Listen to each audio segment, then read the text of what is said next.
Surat SMC Rander health સેન્ટરની અંદર સગર્ભા સ્ત્રીઓનું ચેકિંગ કોણ કરી રહ્યું છે?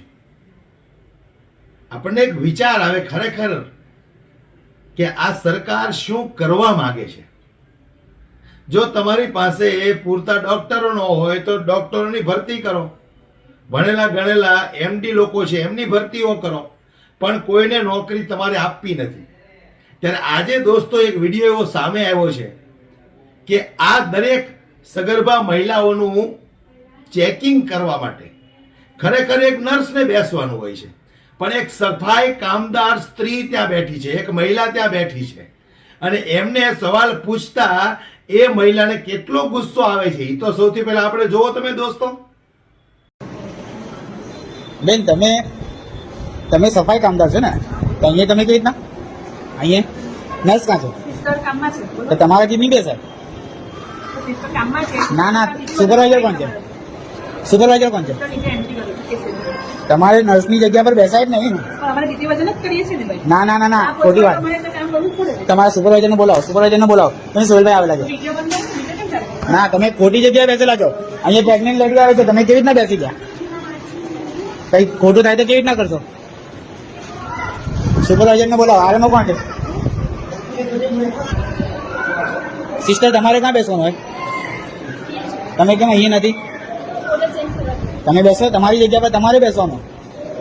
અમારા વિસ્તારની મહિલાઓ આવતી હોય, એમને કઈ પ્રોબ્લેમ થાય આ લખવામાં કે કઈ બી કરવામાં, તો તમારી જિમ્મેદારી, આરએમઓની જિમ્મેદારી કોની જિમ્મેદારી?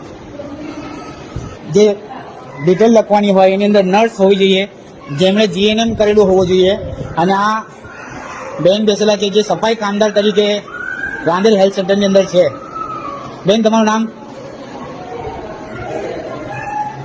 બેનને નામ ખબર નથી, મને એવું લાગે છે. જોઈ શકો છો વિડીયોની અંદર કે સગર્ભા સ્ત્રીઓની જગ્યા પર જ્યારે નર્સ હોવું જોઈએ તો આ બેન બેસેલા છે.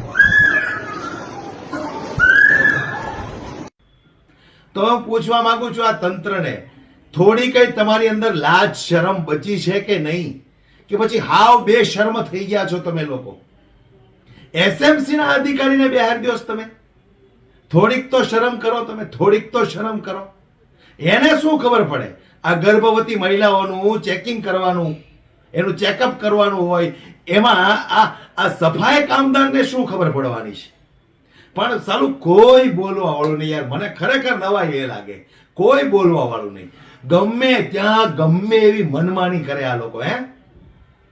લોકોના જીવ સાથે છેડા કરે તોય કોઈ બોલવા વાળું નહીં. તો તમે જુઓ યાર, સફાઈ કામદારને ત્યાં બેસાડી દીધા છે બોલો, લોકોના ચેકઅપ કરવા માટે. અને એ પાછા હોશિયારી કેટલી કરે છે એ તો તમે જોયું ને. એટલે મારે કહેવું છે આ ગુજરાતના ગૃહમંત્રીને, તમારાથી સત્તા ન ચાલે એમ હોય તો રાજીનામું આપી દો. બાકી જનતા સાથે આવા ખિલવાડ કરવાનું બંધ કરો. અને જનતાને મારે બે શબ્દ કહેવા છે કે ખરેખર જો તમારી અંદરનો આત્મા જાગ્યો હોય ને તો આ ભારતીય જનતા પાર્ટીને હવે ઘર ભેગી કરો. નહીતર આવી સમસ્યાઓ જ્યારે તમારા ઘર સુધી પહોંચશે ને ત્યારે તમારી વાત સાંભળવા વાળું કોઈ નહીં હોય, એટલું યાદ રાખજો. આ વિડીયોને વધુમાં વધુ શેર કરો, દરેક લોકો સુધી પહોંચાડો, એટલે ખબર પડે કે સુરત શહેરની અંદર એસએમસી દ્વારા લોકોના જીવ સાથે કેવી રીતે ચેડા કરવામાં આવે છે.